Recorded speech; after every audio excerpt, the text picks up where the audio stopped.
Hello, YouTube viewers. Welcome to my show, Future Friday. In today's episode, we're going to talk about satellite internet, a overview. Basically, it's no longer about Starlink alone.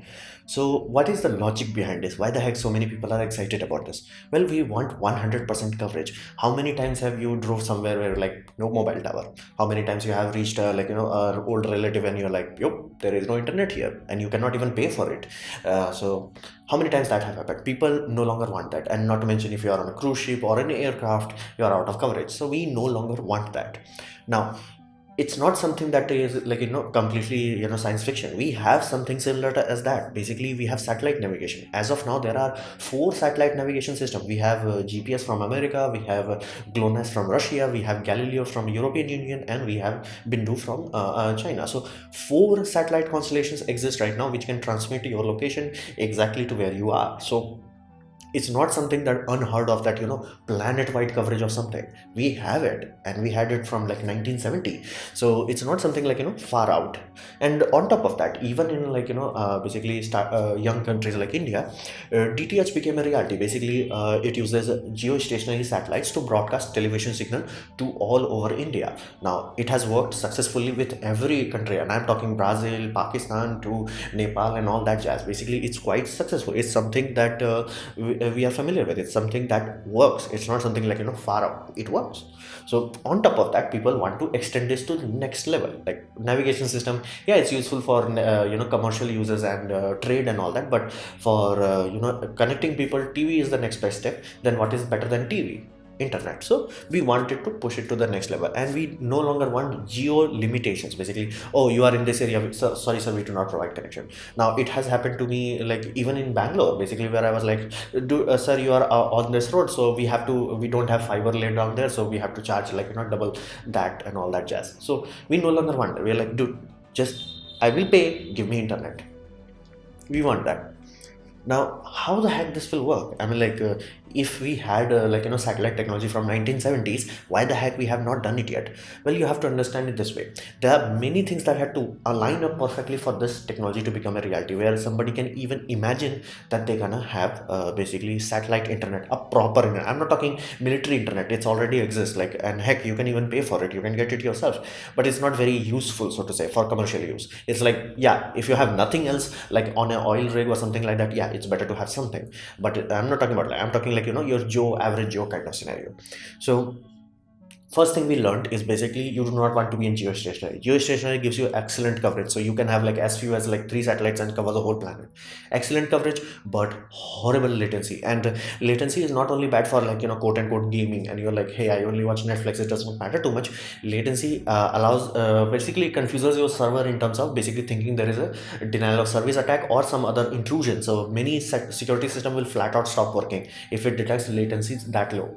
So you have to have load, and not to mention we utilize data communication for communication also, like I'm face to face, FaceTime, WhatsApp calls and all that jazz, and those require low latency. And why the heck it's latency? Because even though light is fast, it's like light speed, it still has to travel 30,000 kilometer plus in one way, then have to go to a ground station, that is 60,000 now, then it has to come back to the satellite again, then be bounced back to you. So that's like 30 into 4 times. So that's a ludicrously far, even for light. So you end up with latency of like 600 millisecond, or sometimes even whole second latency. That is too long. That is like dangerously long.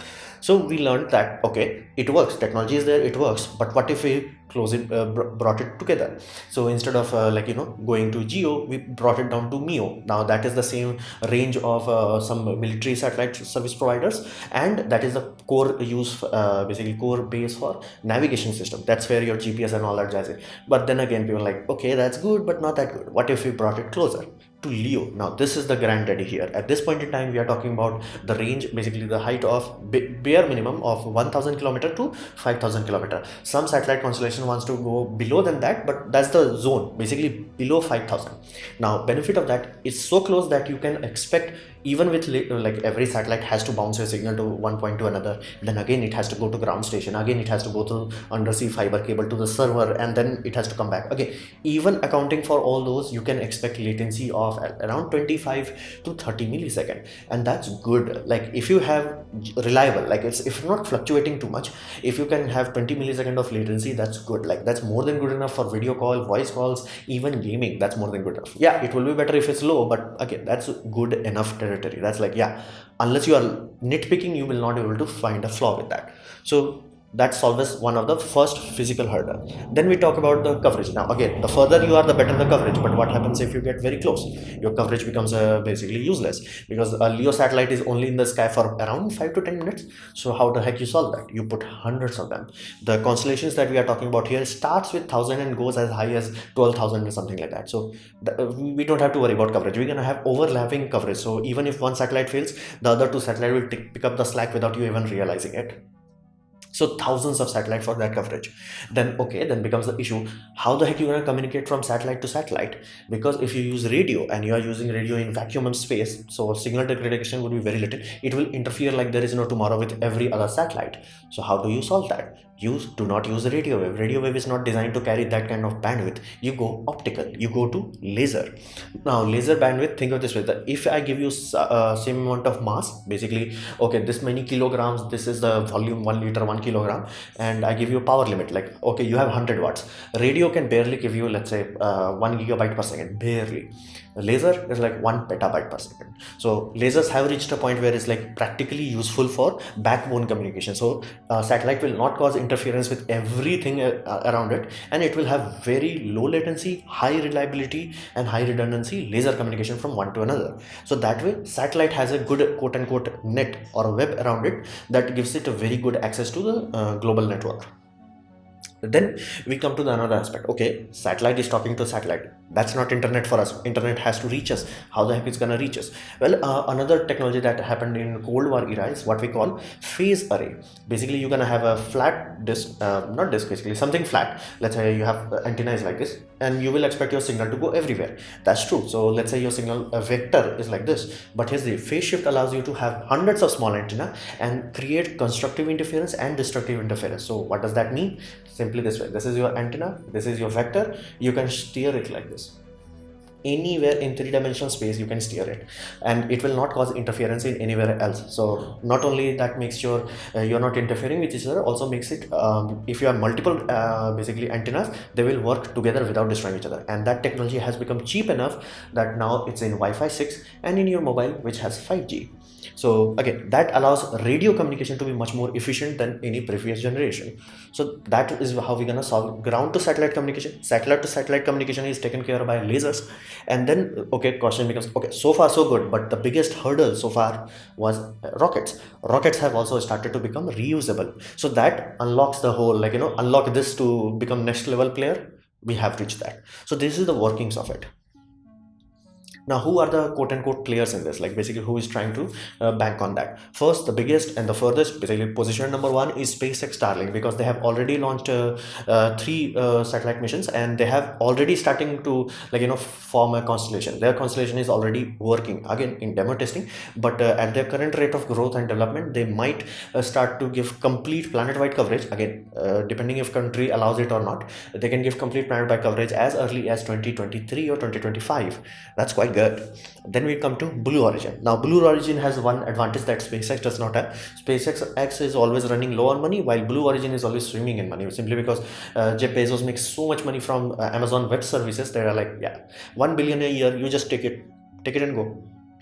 So they have the backing, and not to mention, even though they are a bit slow, a bit laggy behind SpaceX, they already have developed the engines. Engines have gone through the testing, and their engines will be used with ULA's new rocket. So they also have NASA approval and all that jazz. So they are also not something completely behind. Then we come to the third player, OneWeb. I have no idea. Basically, I researched it. It's not that detailed, and I was not satisfied with it. But there are still something serious, and they can actually pull it off, and they might be integrating and working with basically Virgin Galactic. So they are right now in third position, and there are some other player also who wants to come in, but right now these are the one. SpaceX is already starting to do it. Blue Origin will soon reach by 2030, and OneWeb, I have no idea.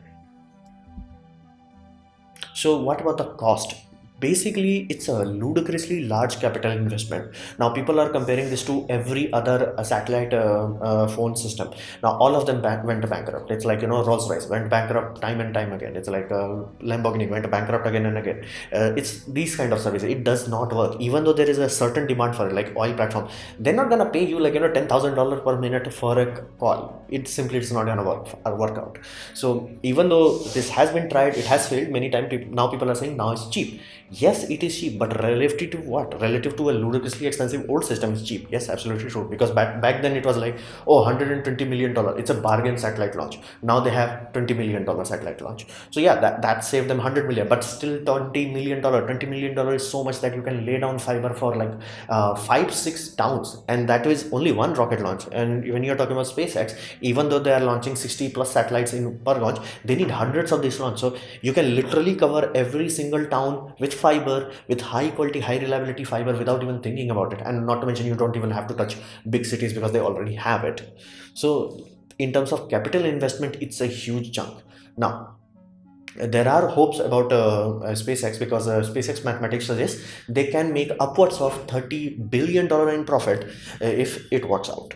So they have a probability of getting their money back. Now it's not gonna be cheap, neither in terms of data nor in terms of installation for you, because you still the early data says like you have to buy something the size of a laptop and you have to put it on top of your roof, because again, a satellite, while phase shift array allows you to have a much higher signal integrity, is still not gonna be good for your mobile phone. You're gonna have basically quote unquote receiver, and it itself would be a phase shift array, because again, internet is a two-way communication. So it's a big puppy and it's not going to be cheap. So again, that alone will be expensive, but people are suggesting it should be like price of a low budget laptop. So do not think it's like, oh, it's super cheap, I'm going to pay for it. They might forfeit the cost in the early adopter phase, same way Sony launched PlayStation 3 on a loss.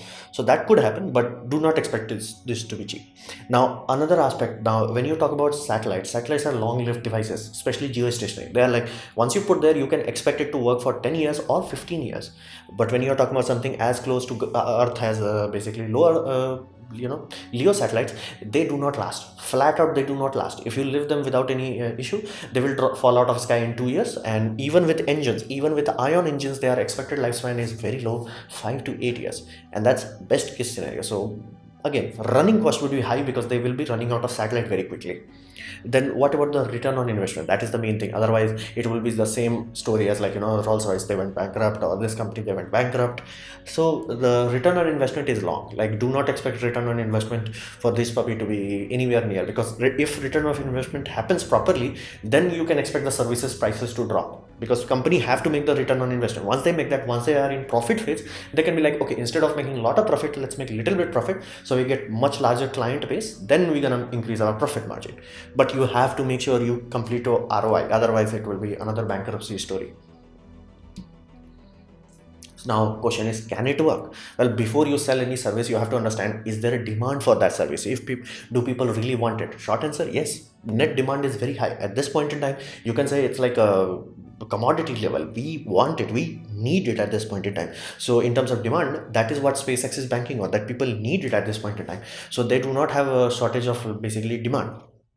And another aspect, many times we could have done that, like, there is always a demand for a high speed railway, but nobody could have done that because technology was not there, unless basically Japanese people figured it out, Shinkansen. So again, you have to understand it. Okay, demand is there, do you have the technology to figure it out right now? Not like 10 years from now, right now. Yes, the technology is there, because I said phase shift array, it was developed in basically Cold War. That's how far I was able to track it for ICBM tracking and all that jazz. And again, now it's so cheap, it's in your Wi-Fi 6 router, it's in your mobile phone with 5G. So it is something that has come down in price enough that you can expect like hundreds and thousands of these. So that's possible. Laser background, again, we are relying optical more and more, and heck, I have optical connection in my house. It's not like a big box somewhere else. No, in my house I have that. So again, optical have also improved, lasers have already improved. Heck, NASA did a laser test from Earth to Moon for 600 Mbps. So we got this, we got this. And in terms of engineering, okay, let's say all of these things are possible. Do we have the experience to do this? Well, yes, the rocket landing is the biggest hurdle in this. we have done this. Like if SpaceX says they're gonna launch each of their booster 5 times, they have experience to show that yeah, we have done that. Now we know for a fact, again, their engines are rated for 10 use cycle. They use 2 3 in testing itself, so they do not never get like complete 10 use. But again, even booster wears out every time it's going through the atmosphere and landing, reheat and all that. So they are expecting 4 5, and if they upgrade the engines to, let's say, basically Raptor engine, they might get, even on the same chassis, they might get more oomph out of it. So engineering has matured at this point. SpaceX can say, hey, we have a reusable rocket, it has worked, we got the data, we know how this works, we know how to recycle it, we got everything done, and we have something even better in the works. So they got it. So what about the chance of success? Now again, I made a video about Starlink in detail long back, but my views have changed recently simply because I've realized it's much more politics are involved into this than I originally realized. Because back then I did not knew that China can simply block your satellite, and you're like, how the heck they're gonna block the satellite? Again, if you have to brute force it, you can simply have some ground station that are sending white noise into the satellite. Satellite have to shut itself, otherwise it will fry its antenna. It has been done in basically past to block a spy satellite, and it has been done today also. Whenever it's like some country like, hey, whose spy satellite is, they do not know, and no country is like, yeah, I don't know whose satellite, then you're gonna use white noise to block it. It can be done. On top of that, they can fly because they are private companies. USA is liable for them. So China can simply say, hey, it's a declaration of war if you turn it on in my airspace. So everything above China's airspace, they have to shut it down. So flat out, do not. China is out of the map. Now, why is that important? Think of this way: China has the world's largest population, so it's important. If you have customer, you're gonna have customers in China. So removing that removes 1.5 billion there directly. What about India? Again, India has changed drastically in past few years, specifically because of Geo. Geo changed India randomly, like nothing, and bam, whole 4G coverage in the nationwide 4G coverage before anybody even thought that was possible. We had 4G in the same pace as every other country. Only country that can tangibly say, hey, we had better coverage was Japan. So that was quite amazing. And then Jio started to give fiber to the home, which I have right now. And even though it's expensive, it started a revolution where now there are multiple companies that are giving fiber, and many of them are giving cheaper fiber. And these fiber to home, better latency than any satellite, and some of them have low latency as 5 milliseconds, which satellite simply cannot give you. And they're cheaper and does not require like 40,000-60,000 rupees of basically a satellite receiver dish. And on top of that, government might simply ban it. It's like, no, we don't want you, bye. So that's all another issue. Now these two, if you block this, you're talking about around 3 billion people on the planet Earth that is out of your purchase range. That's a big oof. Then what about USA and European Union? Now USA and European Union, while they have very heavy data users, they are already reached a saturation point. So what does that mean? That simply means if people needed internet badly enough, sometimes people have started their own optical run. They're like, dude, I will pay you for optical run, just give me connection. So like if you watch Linus Tech Tips, they have 10 gigabyte connection to the basically big exchange. So if people need it badly enough, they have the luxury. And if SpaceX really starts to come in, it's like, we're gonna replace the crappy and bad connection. The crappy and bad connection providers, basically AT&T, Verizon and all that, they have to spend a fraction of what money SpaceX has spent to fix their network and actually give good connection. So they can literally kill SpaceX before they even get a per rocket launch. They can be like, okay, this town, cover this town with good optical system.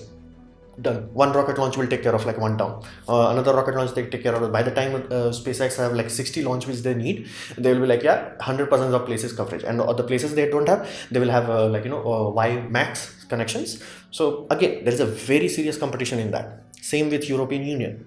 Then we come to the only untamed 1 billion people, that is Africa. Now Africa is quote unquote untamed. Basically Africa is not one conglomerate same way Europe is under European Union. So they may have like, oh, Egypt might say, okay, come on in, or Brazil simply say, shut down your satellites. So it's no longer as easy as I thought it would be. Like, oh, satellite internet is gonna work everywhere. Again, the cost is very high. The receiver cost is very high. The data cost would be super high. And on top of that, it's no longer like, you can expect connection everywhere. That was the dream, that it will work everywhere, but it will not. Simply, it will not. So chance of success is no longer as a clean cut as it used to be.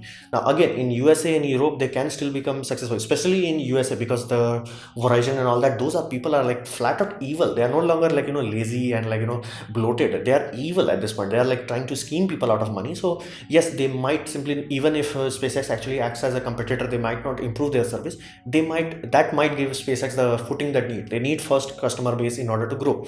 So okay, it could work. It's not impossible to work, but it's not as easy as I thought in the first place. So this was my presentation on basically satellite internet. I hope you liked it, learned from it, got a better view of a bigger picture. I hope you, in that case, you click the like button, share it amongst your friends. That will help me a lot. If you didn't like it, didn't enjoy it, I'd urge you to press dislike, press it twice to show me your extra disappointment. Please leave a comment because I try to reply to all of them. Subscribe, press the bell icon if you're free, and as always, thanks for watching.